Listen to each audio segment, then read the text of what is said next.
दोस्तों नमस्कार, मेरा नाम है अनूप आकाश वर्मा और आप देख रहे हैं द रिपोर्टर हिंदी। उत्तर प्रदेश विधानसभा चुनाव 2027 के मद्देनजर यदि एनडीए के सहयोगी दलों की राजनीतिक ताकत का आकलन किया जाए तो संजय निषाद और उनकी निषाद पार्टी को नजरअंदाज नहीं किया जा सकता। भले ही निषाद पार्टी का प्रदेशव्यापी वोट प्रतिशत बहुत बड़ा नहीं दिखता, लेकिन पूर्वांचल की कई सीटों पर यह पार्टी जीत हार तय करने की क्षमता रखती है। यही कारण है कि 2027 के चुनाव से पहले जिस तरह जयंत चौधरी, अनुप्रिया पटेल और ओम प्रकाश राजभर अपनी अपनी राजनीतिक ताकत के आधार पर अधिक सीटों की मांग कर रहे हैं, उसी तरह निषाद पार्टी के भीतर भी पहले से अधिक सीटों की मांग की चर्चा तेज हो गई है। संजय निषाद का प्रभाव मुख्य रूप से पूर्वांचल के उन इलाकों में है जहां निषाद, मल्लाह, केवट, बिंद, कश्यप, मांझी, धीवर, तुरहा, मछुआरा और नाविक समुदाय की उल्लेखनीय आबादी है। ये प्रभाव गोरखपुर, महाराजगंज, कुशीनगर, देवरिया, संत कबीर नगर, बस्ती, सिद्धार्थनगर, आजमगढ़, मऊ, बलिया, गाजीपुर, जौनपुर, प्रयागराज, भदोही, मिर्जापुर और सोनभद्र तक फैला हुआ माना जाता है। गोरखपुर मंडल को निषाद राजनीति का सबसे बड़ा केंद्र माना जाता है। 2018 के गोरखपुर लोकसभा उपचुनाव में संजय निषाद के पुत्र प्रवीण निषाद की जीत ने पहली बार ये साबित किया कि निषाद वोट यदि एक दिशा में संगठित हो जाए तो बड़े राजनीतिक समीकरण बदल सकता है। निषाद समुदाय की आबादी को लेकर अलग अलग अनुमान हैं, क्योंकि जातिवार जनगणना के आधिकारिक आंकड़े उपलब्ध नहीं हैं। राजनीतिक दलों और सामाजिक संगठनों के अनुमान के अनुसार निषाद समूह की विभिन्न उपजातियों को मिलाकर उत्तर प्रदेश में इनकी आबादी लगभग 6 से 8% के बीच मानी जाती है। हाल ही में बीजेपी की गैर यादव ओबीसी रणनीति से जुड़े विश्लेषणों में भी निषाद समुदाय की हिस्सेदारी लगभग 7% बताई गई है। यही वजह है कि बीजेपी, समाजवादी पार्टी और बीएसपी तीनों इस समुदाय को अपने साथ जोड़ने की कोशिश करती रही है। 2022 यूपी विधानसभा चुनाव निषाद पार्टी के लिए सबसे सफल चुनाव साबित हुआ। एनडीए गठबंधन के तहत पार्टी ने सीमित सीटों पर चुनाव लड़ा। आधिकारिक चुनाव परिणामों के अनुसार निषाद पार्टी ने अपने चुनाव चिन्ह पर 10 सीटों पर चुनाव लड़कर 6 सीटें जीती। पूरे प्रदेश में उसका वोट प्रतिशत लगभग 0.9% रहा। हालांकि राजनीतिक तौर पर निषाद पार्टी का प्रभाव केवल इन 6 सीटों तक सीमित नहीं था। कई उम्मीदवार बीजेपी के चुनाव चिन्ह पर भी चुनाव लड़े और जीते।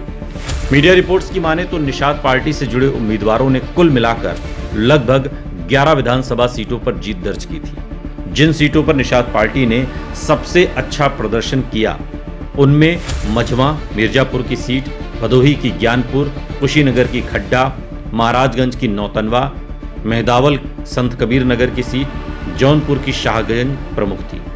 इसके अलावा चौरी चौरा, तमकुही राज, बांसडीह, करछना और सुल्तानपुर सदर जैसी सीटों पर भी निषाद समर्थित उम्मीदवार सफल रहे। अब यदि 2027 की बात करें तो निषाद पार्टी के अंदर सीटों की मांग बढ़ने के पीछे कई कारण हैं। पहला कारण यह है कि 2024 लोकसभा चुनाव में बीजेपी को पूर्वांचल में अपेक्षा से कमजोर प्रदर्शन का सामना करना पड़ा। दूसरा कारण यह है कि एनडीए के अन्य सहयोगी दल अपनी राजनीतिक ताकत के आधार पर अधिक हिस्सेदारी मांग रही है। तीसरा कारण यह है कि निषाद पार्टी मानती है कि पूर्वांचल की कई सीटों पर उसका संगठन बीजेपी से भी अधिक सक्रिय है। यदि निषाद पार्टी 20 सीटों की मांग करती है तो संभावित सीटों में खड्डा, रामकोला, तमकुही राज, फाजिल नगर, कुशीनगर, नौतनवा, सिसवा, पनियरा, कैंपियरगंज, चौरी चौरा, बांसगांव, गोरखपुर ग्रामीण, मेहदावल, धनघटा, खलीलाबाद, ज्ञानपुर, मझवा, शाहगंज, मछली शहर और करछना जैसी सीटें शामिल हो सकती हैं। इन क्षेत्रों में निषाद, बिंद, मल्लाह और कश्यप समुदाय का प्रभाव अपेक्षाकृत अधिक माना जाता है। इनमें से कई सीटों पर निषाद वोट 8 से 15% तक प्रभाव डालने की स्थिति में है। हालांकि राजनीतिक यथार्थ ये है कि बीजेपी इतनी बड़ी संख्या में सीटें देने के पक्ष में शायद ही दिखाई दे। 2022 में जहां निषाद पार्टी को सीमित लेकिन जीतने योग्य सीटें दी गई थीं, वहीं 2027 में बीजेपी का प्रयास रहेगा कि सहयोगियों को संतुष्ट भी रखा जाए और पार्टी अपनी सीटें भी न छोड़े। इसलिए यदि निषाद पार्टी 20 सीटों की मांग करती है तो बीजेपी संभवतः 10 से 15 सीटों के बीच समझौता करने की कोशिश करेगी। ये संख्या निषाद पार्टी के पिछले प्रदर्शन, स्थानीय समीकरण और अन्य सहयोगियों की मांगों पर निर्भर करेगी। राजनीतिक दृष्टि से देखें तो निषाद पार्टी की सबसे बड़ी ताकत उसकी सामाजिक पहचान है। पूर्वांचल की लगभग 40 से 50 विधानसभा सीटों पर यह समुदाय चुनावी परिणामों को प्रभावित करने की स्थिति में माना जाता है, लेकिन इसकी सबसे बड़ी कमजोरी ये है कि उसका प्रभाव अभी भी भौगोलिक रूप से सीमित है। पश्चिमी उत्तर प्रदेश, बुंदेलखंड और अवध के बड़े हिस्से में पार्टी का संगठन कमजोर है।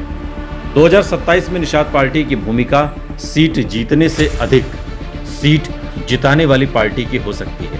यदि बीजेपी और निषाद पार्टी का गठबंधन बना रहता है तो पूर्वांचल की कई सीटों पर यह समीकरण बीजेपी को लाभ पहुंचा सकता है।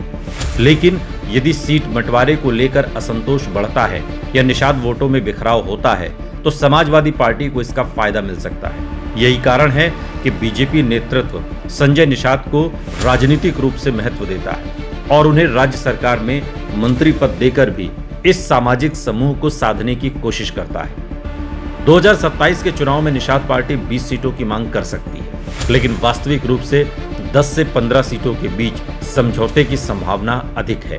पूर्वांचल की लगभग 2 दर्जन सीटों पर पार्टी प्रभावशाली है, जबकि 40 से अधिक सीटों पर उसका वोट जीत हार का अंतर पैदा कर सकता है। इसलिए भले ही निषाद पार्टी का प्रदेशव्यापी वोट प्रतिशत छोटा दिखे, लेकिन पूर्वांचल की राजनीति में संजय निषाद आज भी एनडीए के सबसे महत्वपूर्ण सामाजिक सहयोगियों में गिने जाते हैं।